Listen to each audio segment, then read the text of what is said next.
Hi, it's time for another verb of the day. Today's verb is cross. Let's take a look at some of the definitions or ways that we use this verb. The first way you might hear cross used is to mean to go or extend across to the other side of some path, a road, an area. Maybe you've heard kind of a silly joke. Why did the chicken cross the road? Why did the chicken cross the road, right? That idea to walk across or maybe fly across. A second way you might hear cross used is to mean to pass in an opposite or different direction. So sometimes you'll hear about paths crossing, right? So going in that opposite or different direction. A third way to use the verb cross is to talk about drawing a line or maybe multiple lines across something. So sometimes you'll hear people describe to a child when they're learning to write. When you make the letter T, right, you need to cross it, draw a line across the top. A fourth way we can use the verb cross is very specific to the sport of soccer in the United States or football to every other country. And that's when a player has the ball along one sideline and passes it across the field, usually to the center, right? And they're trying to set up a shot on goal. A fifth way you might hear cross used is to mean to oppose or stand in the way of someone. So sometimes we'll hear this used in the negative, in that, like, I don't want to cross my teacher or my parent. I don't want to oppose them, sort of. Go against something they're asking me to do or maybe not do. You should know that cross is a regular verb. To make the progressive tense, all we need to do is add ing to form crossing. The past tense and participle forms of this verb are made by adding ed. Our base verb cross ends with an S sound, and that's unvoiced. So our ed ending is going to make a T sound when we say it. It should sound like this: crossed, crossed. Okay. Now, there are a few phrasal verbs associated with cross, and we're going to discuss a few of them today. The first you might hear is cross off. This generally means we're deleting something or removing something from a particular list. An example of this might be, I haven't crossed many things off my to-do list today. Right? And I will tell you, I am a person who loves to make a list of things I need to do, and I love the feeling of taking a pen, a pencil, something, making some lines to delete or note that something no longer is on my list. Another phrasal verb you might hear is cross out. So sometimes we use this to mean to put a line through something. Many times it's to note something is wrong. So an example of something a teacher might say to his or her students would be, you can cross out your first answer and provide a new one. Now, for some teachers and in some schools, they prefer that you erase, right? Use a pencil and have that writing sort of go away instead of putting lines through. Some of that is kind of know your teacher and your teacher's preferences. Another phrasal verb you might hear is cross over. This can have a couple different meanings. One would be to change from one style or to change from one activity to another.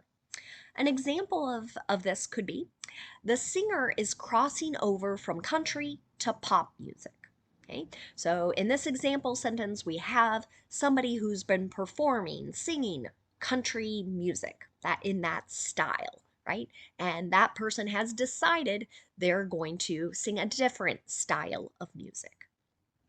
A second way to use crossover is to mean to begin to affect a new group of people, animals, or things.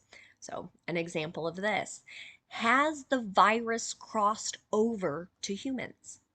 You might have heard this used a little bit at the beginning of the pandemic when people were still trying to figure out where did this coronavirus come from, right? And there were ideas that perhaps it crossed over from animal to human. Another phrasal verb you might hear is cross with. This means to combine genetic material of two different things. Let's look at another example sentence. They crossed a Labrador retriever with a poodle to get a labradoodle. Okay. Now, this happens with different types of dogs and different breeds of animals, but it's this idea of using their genes to sort of make something new. And so this is like a newer type of dog.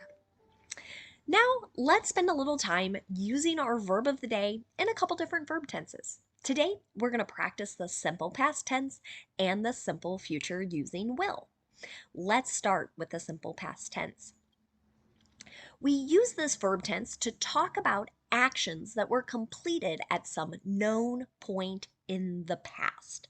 Okay? And the nice thing about this verb tense is that our structure is going to be the same no matter what our subject is. Okay? So singular, plural, doesn't matter. Right? In the affirmative, we're going to use that ed form of our verb. You can see that in the example. The train just crossed the border into Canada. Right? So we're sort of noticing it passing this kind of theoretical point, right?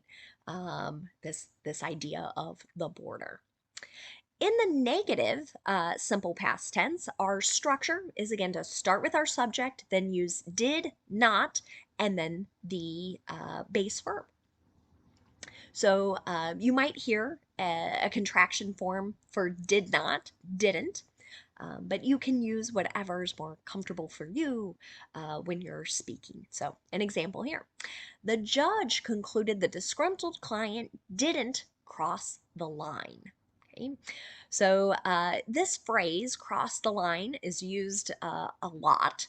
And generally, it's referring to going beyond a certain point that is considered acceptable. Okay. So you might hear someone else say, you just crossed the line, right? You said something to me that was so rude, so offensive. Now I'm angry. Finally, if you want to make a yes or no question in the simple past tense, you can do this by starting with did, then we're going to have our subject, then the base verb. An example here. Did they cross the country by bicycle?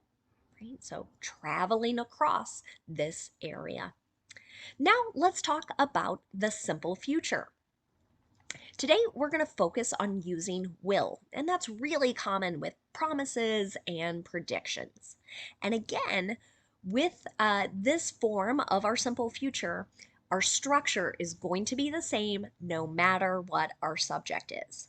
Okay, so we're going to use will, and then we're going to use the base verb. You can see that in the example. The next thunderstorm will cross our state this weekend, right? So likely from west to east, all of this territory is going to have thunderstorms passing through it. And if I want to make a negative simple future sentence, my structure is going to be will not and then the base verb. You might also hear the contraction won't, W-O-N apostrophe T. An example here. We won't cross a picket line. Now, picket line could be new for you. What I'm referring to is a group of unionized workers who are striking.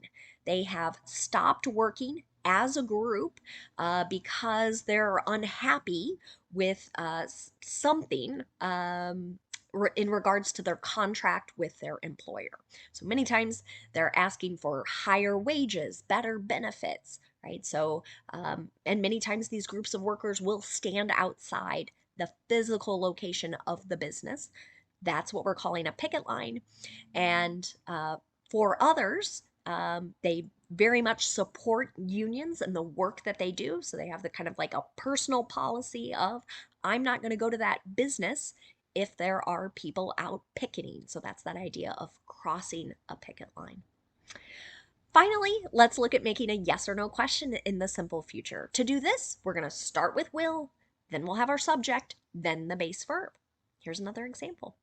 Will his pitches cross the plate more consistently? Okay. It's the beginning of baseball season here in the United States, so I do have baseball on the mind, and you will hear people commentating about the game, right? So it's that idea of moving from one side to the other side of that plate, or from the pitcher to the catcher, and determining sometimes if that is a ball or a strike. Now, let's spend a little time talking about some words and phrases that are related to our verb cross. And the first word we're going to talk about today is just the noun form of this word. So, same spelling, same pronunciation. Okay? This noun cross can have a number of different meanings.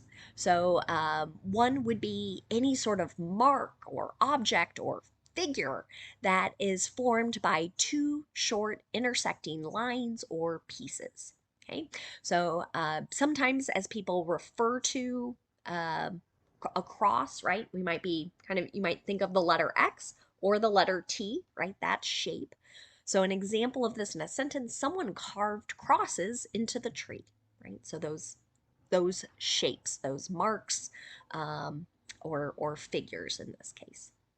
A second way you might hear cross, and you might especially hear it leading up to this weekend because it's Easter weekend for those Christians out there who are part of the Christian faith.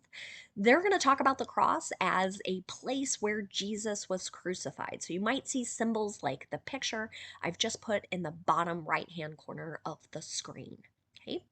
So the third way to use this noun very much connects to that second way, and so that's a symbol of Christianity. You might see this symbol that's in the picture, you might see it in earrings and necklaces, and that's what I have in my example sentence here. Her godparents gave her a cross necklace to celebrate her confirmation, right? You'll see pins and other things kind of as that symbol. I see stickers on car windshields. A number of places you'll see this symbol. Now let's spend a little time looking at some phrases you might hear. One phrase is to cross one's mind. So you're usually going to see a possessive adjective here between cross and mind. And this really means someone is realizing, thinking, maybe even understanding something. So let's look at an example. It never crossed my mind to ask if she was going. Right? So here, it never crossed my mind. I didn't think about it. I didn't realize this person might also be going to a particular event. A second phrase you might hear is to cross one's fingers. Okay, so generally it's that symbol or that gesture. Sorry, this gesture. But when we use it to as a phrase, we're usually talking about hoping, right? We really wish that something is going to happen, a particular event, or maybe an outcome. An example of this could be, I'm crossing my fingers that you get a new job offer, right? So maybe I know I have a friend who's really unhappy in his job, right? So this is just another way to say, oh, I hope you get a new job, right? I'm crossing my fingers. And that gesture is generally thought to be one of good luck. Not to do both hands, just one, okay? Our last phrase that we'll talk about today is to cross one's T's. Now, this might sound a bit funny, but it's a way people express this idea that they're going to be very thorough, very focused on getting the details perfectly correct. So many ways, or many times you're going to hear it used in connection with another form of writing. So an example here, I'm crossing my T's and dotting my I's on this application. Right? So crossing one's T's and dotting the I's, again, that idea of I'm not trying to do this too fast where I forget to put a dot, right? I'm going to be extremely thorough, make sure everything is just perfect. Thanks so much for watching today's video. I hope you have a great day.